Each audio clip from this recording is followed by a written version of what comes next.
everyone, so today I'm going to show you how I created my gallery wall. I love my gallery wall. It was so simple and such a lovely idea that I had. I just love it and I thought I would share it with you guys. I used colours that match my room. I've got some blacks and some silvers that go really nicely with my pink wall and a splash of white as well, and this is how I did it. So the first thing I did was gather lots of frames and spray paint and decided to pick the frames I wanted to use on my wall. I then took all the frames apart, keeping the frames on this lovely pink paper that I laid down on my grass. Most of these frames are from IKEA, so they were really reasonably priced and I could have more of them on my wall. But anyway, I spray painted this one white, and here I sprayed it way too close, so if you do it, spray it a lot further away because this came out very patchy. This grey one I sprayed silver, and this one actually didn't take as long to spray because it was actually that grey anyway. Next frame I sprayed silver, and I really like this one, and the transformation from pink to silver was really nice. I then sprayed another one that was pink to silver.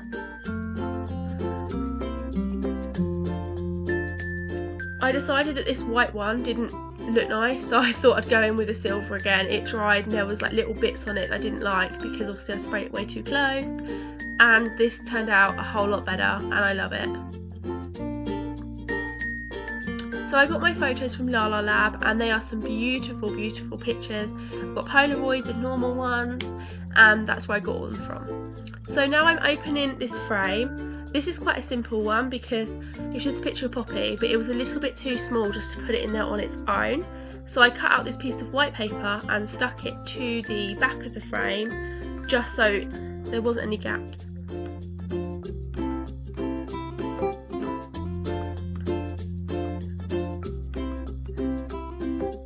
I then tried the picture on top and decided that I wanted to put some washi tape down the side to give it a pop of colour.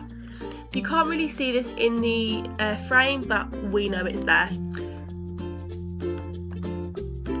Stick the washi tape on, and then I got a bit of tape on the back of my picture and stuck that down just so it was secure, and then put it all into its frame.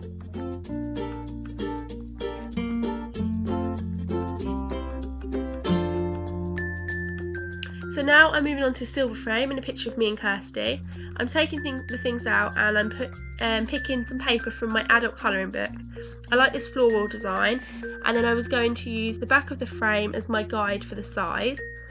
So I got my pencil and I drew around it and then cut it out.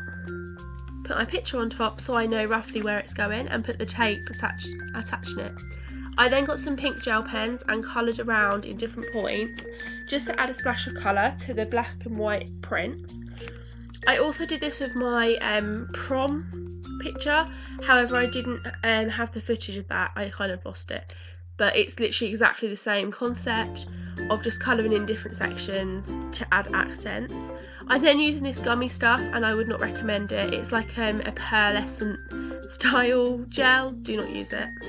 I then move on to this next frame and I'm doing exactly the same, just with a different paper, and this is with a picture of me and Ellie, and I went for this little love heart one because I thought it was really pretty. Again, this time I'm using the glass and I'm drawing around that. It makes no difference, it's both the same. I then stick the picture of me and Ellie on and then colour in them accents. As I said, use gel pens. Gel pens dry way quicker, and also they leave a nice shine to the finished result. Okay, so Poppy then came in and decided that she wanted some fuss while I was colouring in. So there I am, giving her a bit of attention while I colour away. Being a bit of a pain, but she just loves the camera and loves being in the shot. There you go, she's gone now. So I just colour in all them accents, and then I put it all together in the frame, ready for hanging. These next ones are going to be like a string frame, so I put my pictures in so I know roughly how high I wanted my string. As you can see, I put it in completely the wrong spot, but I correct myself in a minute because I realised how low it is. So I'm literally tying a knot and pushing a pin through from side to side and making sure it's quite tight, and then snipping off the excess. I'm doing exactly the same thing here but with a much bigger frame, so much so that this needs 2 rows.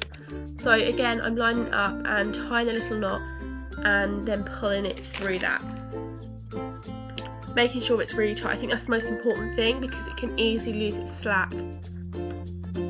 Oh, there's my head. So there's my first one, and then I get a picture of me and Sean just to check that I know where I'm putting my next line, because I don't want it to be uneven, and make sure that the pictures can fit. So again, I'm tying a knot and I'm attaching it to one side. Awesome camera work, you can't see me do it. But on the other side I do exactly the same thing and put a thumbtack in, pulling it tighter and tighter to ensure that it's secure.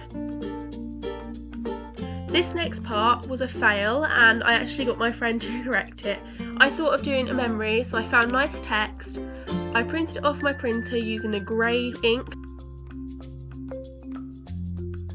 I then got this arrow piece of wood, and then I started hammering little nails in, thinking I could tie thread around them and it looked really pretty. This took forever and looked rubbish. If your letters are more spaced out, it might work, but definitely not if it's a font like mine, and it just did not work at all. And me with a hammer is quite dangerous. The amount of times I hit my fingers, it was ridiculous. I'm just not very good with a hammer, you know, so yeah, it was quite challenging.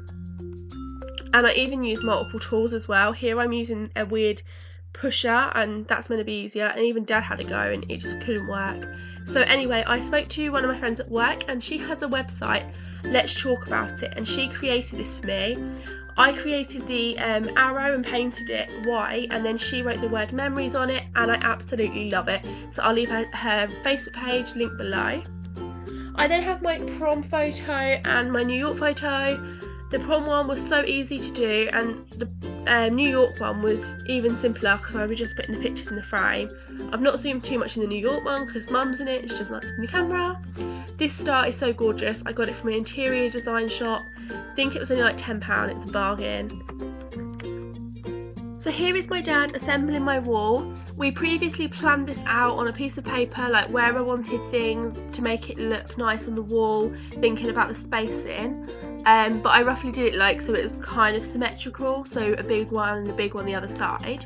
So here we are, like deciding when to go up a bit, down a bit. That was my whole role in this. And Dad used blue tack as well to mark out where he was putting the nails, so that really guided him as to positioning. I think that's a really handy tip if you're doing something similar, or even just hanging a picture, because it would tell you. He also used the spirit levels to make sure it was straight, and he just did this really quick. It took him about 30 minutes, which I was really surprised about because it would have taken me all day. So yeah, he put them all up and I love it so much.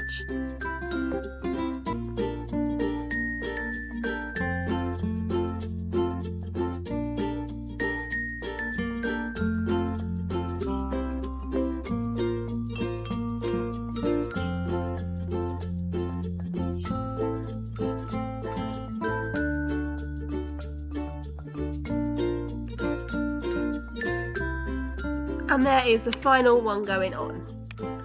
So now I'm putting all of my pictures into my string frames, and these little pegs are so lovely, and you get 16 a pack from Poundland. I love them and I think they are so cute. Here I realised that this frame and the string wasn't tight enough, so I will fix that in a second. But yeah, it was pretty easy, just tightened it a little bit. So here we go, here is my finished wall. I hope you enjoyed this video. If you did, give it a thumbs up. Subscribe if you're new, and I will see you next week for a new video. Bye!